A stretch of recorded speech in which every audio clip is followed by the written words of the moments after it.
सुबह शाम की छोटी मोटी भूख में अगर कुछ हल्का फुल्का और टेस्टी खाने को मिल जाए तो मज़ा ही आ जाए। तो आज एक ऐसी हल्की फुल्की नमकीन की रेसिपी आपसे शेयर करूंगी जिससे आप महीने भर तक स्टोर भी कर सकते हैं और जब चाहें इस चटपटी नमकीन का मज़ा उठा सकते हैं और एकदम कम खर्चे में ये ढेर सारे नमकीन बनाकर तैयार कर सकते हो। काफ़ी पॉकेट फ्रेंडली भी होती है। तो अगर आपको ये रेसिपी पसंद आए तो प्लीज़ आप हमारे वीडियो को लाइक कर दें और साथ ही हमारे मज़ेदार सी वीडियोस को देखने के लिए चैनल को सब्सक्राइब भी कर लें। तो चलें फिर मज़ेदार सी रेसिपी बनाना स्टार्ट करते हैं। तो इस मज़ेदार सी नमकीन को बनाने के लिए हमें चाहिए होगा पोहा। तो यहाँ पर हमने 250 ग्राम पोहा लिया है जिसे फ्लैटन राइस भी कहते हैं। चलिए इनको फ्राई करते हैं। यहाँ पर हमने तेल को अच्छी तरीके से गर्म कर लिया, तो इसको हम हाई फ्लेम पर फ्राई करेंगे ताकि अच्छी तरीके से हमारे क्रिस्पी से ये पोहा बन के रेडी हो जाए। तो आप देख सकते हैं अच्छी तरीके से फूलने लगे हैं। तो कभी भी आप उसको लो फ्लेम पर फ्राई मत कीजिएगा, हाई फ्लेम पर फ्राई करेंगे। अगर हम लो फ्लेम पर फ्राई करेंगे तो पोहा जो है ना एब्जॉर्ब कर लेगा सारा ऑयल। तो आप देख सकते हैं अच्छी तरीके से फ्राई हो चुके हैं पोहा को। अब इसको हम बॉल में ऐड कर देंगे। देखिए इस तरीके से इसको हमने फ्राई कर लिया है। तो ये बहुत ही मज़ेदार से नमकीन बनके रेडी होती है। तो वीडियो को एंड तक देखिएगा। यहाँ पर हमने पीनट्स यानी कि मूंगफली लिए 1 कप, इसको भी हम फ्राई कर लेंगे। तो यहाँ पर हमने कच्ची मूंगफली ली थी, इसको हम इतना फ्राई करेंगे जब इसका कलर थोड़ा चेंज होने लगे यानी कि डार्क होने लगे। तो आप देख सकते हैं इसका कलर थोड़ा डार्क होने लगा यानी कि फ्राई हो चुके हैं। इसको भी हम बॉल में ऐड कर देंगे जिसमें हमने पोहा को ऐड किया था। यहाँ पर हमने जो है ना चना दाल ली थी 1/4 कप, इसको भी हम फ्राई कर लेंगे।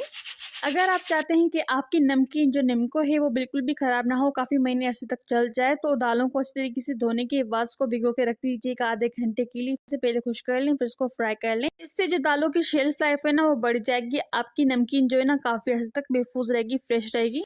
तो दाल को अच्छी तरीके से हमने फ्राई कर लिया, इसको हम बोल में ऐड कर देंगे। आप देख सकते हैं इसका कलर चेंज हो चुका है यानी कि गोल्डन हो चुका है। यहाँ पर हमने मूंग दाल लिए 1/4 कप, इसको भी हम फ्राई कर लेंगे। ये अच्छी तरीके से फ्राई हो जाती है 1 से 2 मिनट में। अब इसको भी हम बोल में ऐड कर देंगे। शामिल कर देंगे 3 कलर का रोस्टेड चना, जिसको कि हमने वाइट, ग्रीन और रेड शामिल कर देने 1/4 कप। और इसमें शामिल कर देंगे हम सेब निम्को 1/4 कप, मिक्स सेब निम्को हमने इस्तेमाल किए। और इसमें शामिल कर देंगे सेब निम्को सिंपल वाली और थोड़ा सा नमक शामिल कर देंगे जायके के मुताबिक। काला नमक शामिल कर देंगे जायके के मुताबिक। लाल मिर्च शामिल कर देंगे 1 बड़ा चम्मच।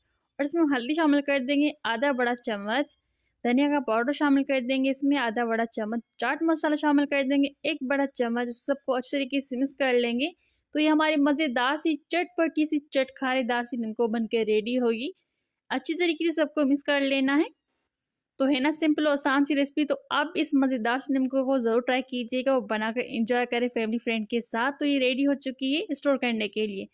तो आप इसको ऐसे भी खा सकते हैं टी टाइम पर, सुबह को, शाम को, जब भी हल्की-फुल्की भूख लग जाए तो इस मज़ेदार से रेसिपी को ज़रूर ट्राई कीजिएगा। तो जब आपको चटखारेदार निम्को खाना हो तो थोड़ी-सी कटोरी में निकाल दीजिएगा निम्को को, ऊपर से नींबू निचोड़ दीजिएगा और खाएँ, एंजॉय करें खाकर। तो ये चटखारेदार निम्को आपको कैसी लगी कमेंट में ज़रूर बताइएगा। तो आप भी बनाकर एंजॉय करें। फिर मिलते हैं एक नई रेसिपी के साथ। अपना बहुत सारा ख्याल रखिएगा। टेक केयर, बाय बाय, अल्लाह हाफ़िज़।